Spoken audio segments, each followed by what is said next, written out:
శరీరంలోని అన్ని భాగాలు సరిగ్గా పనిచేయాలంటే ఆయా భాగాలకు సరైన రక్తం అందాలి. శరీరం అనే బండిని నడిపే ఇంధనం రక్తం. మరి ఆ రక్తానికి ఇన్ఫెక్షన్ సోకితే శరీరం అంతా విషమయం అవుతుంది. కొన్నిసార్లు అది ప్రాణాలకే ముప్పుగా మారుతుంది. రక్తం విషమయం కావటానికి అనేక కారణాలుంటాయి. వీటిని తెలుసుకుని తగిన జాగ్రత్తలు తీసుకుంటే అనేక అనారోగ్య సమస్యలను దూరం చేసుకోవచ్చు.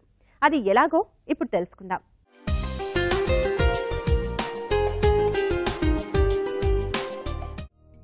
రక్తం మన శరీరంలోని అన్ని అవయవాలకు అవసరం. శరీరంలోని అన్ని అవయవాలకు రక్తం సరిగా అందినప్పుడే ఆయా అవయవాలు తమ పనిని సక్రమంగా నిర్వర్తిస్తాయి.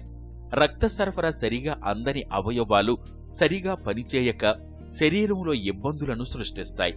మరి గాలి, నీరు, ఆహారం కలుషితం అయినట్టుగానే మన శరీరంలోని రక్తం కూడా కలుషితం అయితే మన ఆరోగ్యం ఏమవుతుంది? రక్తానికి ఇన్ఫెక్షన్ సోకితే దీన్నే సెప్టిసీమియా వ్యాధిగా పిలుస్తారు. ఇది అంటువ్యాధి. ఒకరి నుంచి మరొకరికి వ్యాపిస్తుంది. శరీరంలోకి ప్రవేశించిన పరాన్న జీవులు విసర్జించే విషపూరిత వ్యర్థాల వల్ల శరీరం విషపూరితం అవుతుంది. అది క్రమంగా శరీరమంతా పాకుతుంది. బ్లడ్ ఇన్ఫెక్షన్ లేదా సెప్టిసీమియా కారణంగా శరీరంలోని కీలకమైన అవయవాలన్నీ సెప్టిక్ అయ్యి ప్రాణానికి ముప్పు ఏర్పడవచ్చు. ఈ సెప్టిసీమియా కానీ సెప్సిస్ ఎలా వస్తుందంటే చిన్నపిల్లల్లో, ప్రత్యేకంగా ఎర్లీ ఏజ్లో ఎన్విరాన్మెంట్లో కానీ, అంటే ఎన్విరాన్మెంట్ బాగా పొల్యూటెడ్ అయ్యి ఉండి వైరస్, బ్యాక్టీరియా, ఫంగస్ కానీ అవి థ్రోట్ కానీ లంగ్స్ ద్వారా బాడీలోకి ఎంటర్ అవడానికి ట్రై చేస్తాయి. అలాగే ఇంకొక మార్గం ఏంటంటే మనం తీసుకునే వాటర్ కానీ ఫుడ్ ద్వారా కూడా ప్రేగు ద్వారా లోపలికి వెళ్ళటానికి కూడా ప్రయత్నిస్తాయి అన్నమాట. ఈ కాకుండా మిగతా సైట్స్ నుంచి కానీ, అంటే ఒక యూరినరీ ఇన్ఫెక్షన్ కానీ, ప్రేగ్ ఇన్ఫెక్షన్ కానీ, థ్రోట్లో కానీ లేకపోతే లంగ్స్లో కానీ అవి త్వరితంగా బాడీలో ఎంటర్ అయ్యి అన్ని ఆర్గాన్స్కి చేరేటట్టు ట్రై చేస్తూ ఉంటుంది. ఆ ప్రాసెస్ని మనం సెప్సిస్ కానీ సెప్టిసీమియా అంటారు.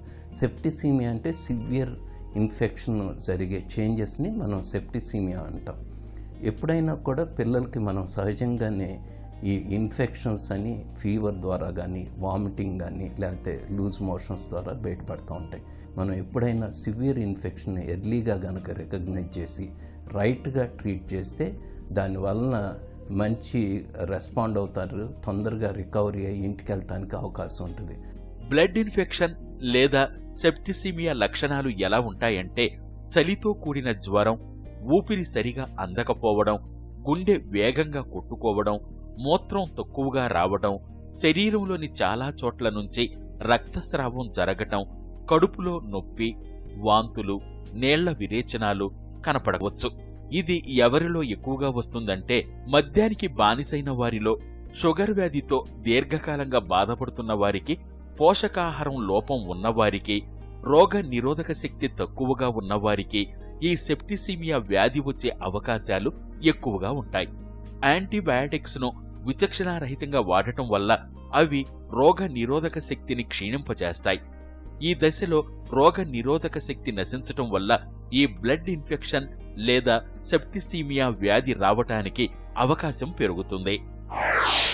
ఫస్ట్ సింపుల్ ఇన్వెస్టిగేషన్స్ అంటే సిబిపి కానీ, సి రియాక్టివ్ ప్రోటీన్ అంటే ఇది కొంత అవగాహన ఇస్తుంది. బ్లడ్ కల్చర్స్ కానీ, యూరిన్ కల్చర్స్ కానీ అలా చేసి ఐవి ఫ్లూయిడ్స్ ఇవ్వటం, దాంతో బ్రాడ్ స్పెక్ట్రమ్ యాంటీబయాటిక్స్తో స్టార్ట్ చేసి ఈ రిపోర్ట్స్లో కూడా మెయిన్గా ఈ బ్లడ్ ఇన్వెస్టిగేషన్స్ కొంత లీడ్ ఇస్తుంది. అంటే వాళ్ళ కౌంట్స్ ఎలా ఉన్నాయి, హీమోగ్లోబిన్ ర్యాపిడ్గా తగ్గుతుందా, లేకపోతే వైట్ సెల్ కౌంట్ విపరీతంగా హైగా వెళ్ళటం, లేకపోతే కొన్నిసార్లు తక్కువ వైట్ సెల్ కౌంట్, ఇవన్నీ కూడా సెప్సిస్కి ఎర్లీ చేంజెస్ అన్నమాట.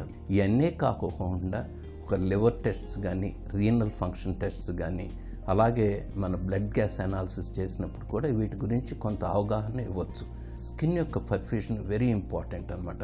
పర్ఫ్యూషన్ చక్కగా ఉంటే ఏంటంటే వాళ్ళని స్టేబుల్గా ఉన్నట్లు లెక్క. కానీ ఏదైనా పర్ఫ్యూషన్ ప్రాబ్లమ్స్ అంటే, ఎందుకంటే సివియర్ సెప్సిస్ అనేది ఇమీడియట్గా ఈ blood circulation small blood vessels ద్వారా ఈ బ్లడ్ చర్మంలో ఏంటంటే జరిగే చేంజెస్ని మనం ఈజీగా రికగ్నైజ్ చేయొచ్చు. అలాగే బ్లడ్ ప్రెషర్ ఏమన్నా తగ్గుతూ ఉంటే వాటికి వాసోప్రెసర్స్ అంటారు, వేరియస్ డ్రగ్స్ ఉన్నాయి. చక్కగా వాటిని పెంచడం ద్వారా ఎర్లీగా కనుక మనం ఈ హైపోటెన్షన్ అంటారు, ఈ హైపోటెన్షన్ కనుక రియాక్ట్ అయితే ఏంటంటే బ్లడ్ ప్రెషర్ కంట్రోల్కు కనుక వస్తే వాళ్ళ అన్ని ఆర్గాన్స్ కూడా బెటర్గా ఫంక్షన్ చేస్తాయి. కొన్ని ప్రత్యేక పరిస్థితుల్లో ఏంటంటే సివియర్ సెప్టిసిమియాలో కానీ ఏదైనా హార్ట్ ఫంక్షన్ దెబ్బతింటున్నా, లేకపోతే లంగ్స్లో గ్యాస్ చేంజెస్ బాగలేకపోయినా వెంటిలేటర్ని వాడుకుంటా ద్వారా వాళ్ళ ఎఫిషియన్సీ, హార్ట్ లంగ్స్ ఎఫిషియన్సీ పెంచి సిస్టమ్స్ని స్టేబుల్గా చేయగలుగుతాం. చికిత్సలో భాగంగా ఐసీయూలో రక్తనాళం ద్వారా రోగికి ఒకేసారి యాంటీబయాటిక్స్ అందిస్తారు. శ్వాస తీసుకోలేకపోతున్న రోగికి కృత్రిమ శ్వాస అందించేందుకు వెంటిలేటర్ను అమరుస్తారు. కిడ్నీ రోగుల విషయంలోనైతే రక్తాన్ని శుద్ధి చేసేందుకు డయాలసిస్ ప్రక్రియ ప్రారంభిస్తారు. రోగి డయాబెటీస్తో బాధపడుతుంటే రక్తనాళం ద్వారా ఇన్సులిన్ అందిస్తారు. సెప్టిసిమియా రోగులకు రక్తనాళం ద్వారా ఇమ్యూనోగ్లోబ్యులిన్స్ అందించడం ద్వారా కూడా చికిత్స చేస్తున్నారు.